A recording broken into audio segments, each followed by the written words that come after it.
The House Republicans passed today, this morning, the Parents' Bill of Rights, a sweeping set of common sense measures that basically ensure that parents have a voice in their children's education. That's common sense, absolutely.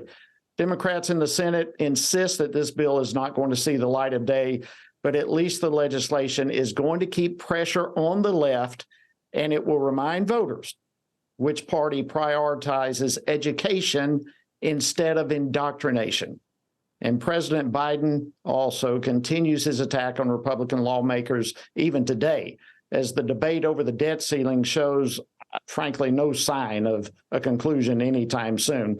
Well, joining me to discuss these topics and more is U.S. Representative Randy Weber.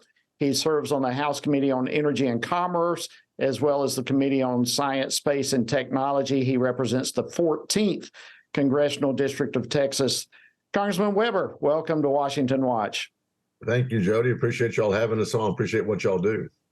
Well, it's great to have you. And I must say, Randy and I, we used to be in a Bible study together when I was in Congress. And a lot of the times it met in my office, sometimes in his. But every time, Randy Weber would always make breakfast. He can make a mean breakfast, an awesome cook. Yeah, I miss it a great deal. But Randy, great to see you again.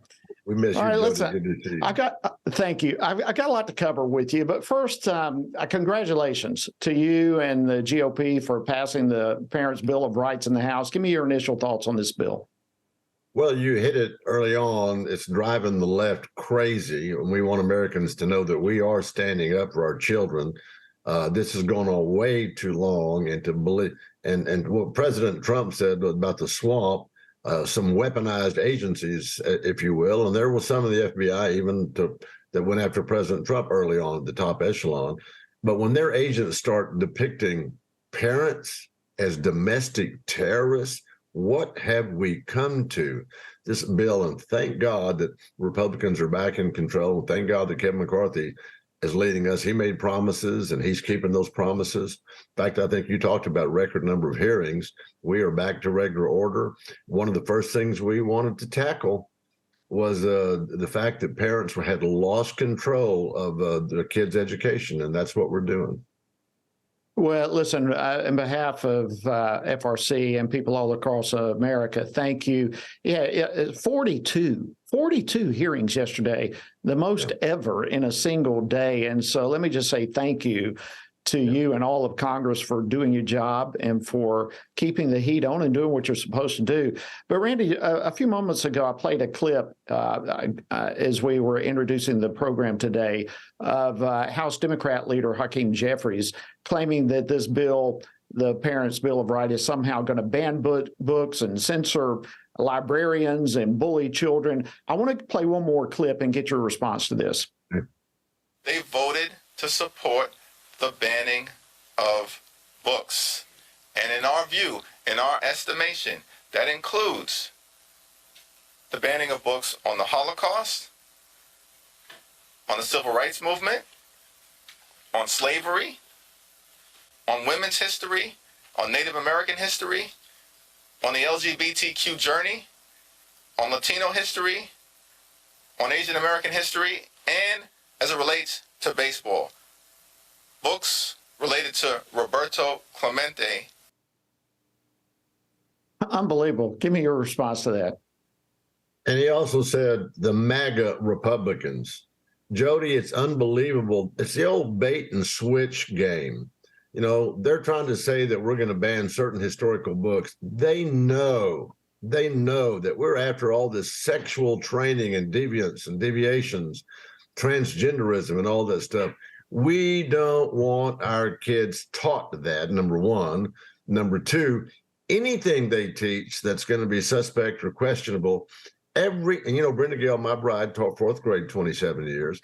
Every parent has the right to know what's being taught in any kind of curriculum. And the Democrats absolutely hate that. They have an agenda.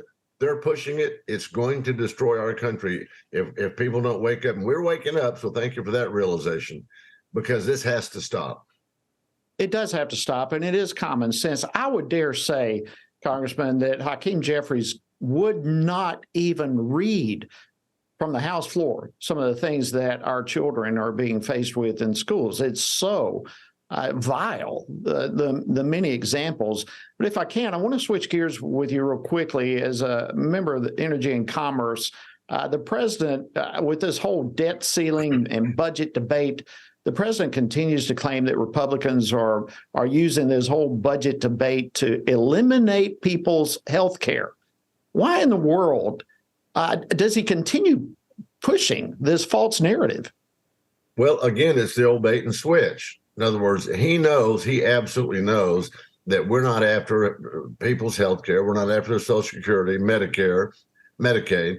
We want, and he's saying, no, y'all should always just only do a clean debt ceiling increase. He's trying to buy time. He's trying to run the clock out on us until September the 30th, hoping that that'll pressure us to vote for it. Kevin McCarthy has kept his leader, Speaker McCarthy has kept his word that Republican GOP has been right on this. And we're saying, look, 8 times since 1985, debt ceiling increases have been tied to spending reductions. How about that? So we'd like to get some bang for our buck. We'd like to cut spending. We'll do the things we need to do, but we can't keep going on like we are. And Biden and others, Hakeem Jeffries, you hit the nail on it. It's the old bait and switch. They try to make it seem like it's something it's not. Americans are too smart for that. Yeah, and the president's budget, I'm sure you know a whole lot more than I do with this on the roles that you play, but his budget has like $3 trillion of new taxes in it. And it is so packed with left-wing agenda items, and yet somehow they claim there's no cuts anywhere to be found in this. It's just absolute absurdity. He was quoted in Canada today. He spoke and said that the United States was the leader in precious minerals refining. And I'm thinking, what is he drinking? My gosh, where does he get these statistics? He's trying to pull a fast one. He's trying to run out the clock. Jody, if you watch, and I know you did, if you remember when he first got elected, a $1.7 trillion infrastructure bill, he had the audacity to stand up in front of the American people in the camera and say it's the largest bill in history for infrastructure, but it won't cost Americans any more money. And I'm like, who do you think pays for this, Mr. President? It's unbelievable. It really is. And we've only got about 15 seconds, but is this thing going to drag out all the way this September, you think, or are you going to be able to get a breakthrough more quickly? Speaker McCarthy has been pressuring him, saying, look, you got to get this done. We're not going to let the Senate run the clock out on us either, Jody. We made that promise that they can't just jam us with bills. You know how they do that, having been there. Absolutely. So, the president may try it, but we're not going to let him do it. Randy Weber, Texas, thank you so much for joining us on Washington Watch. Thank you, Jody. Love what y'all do.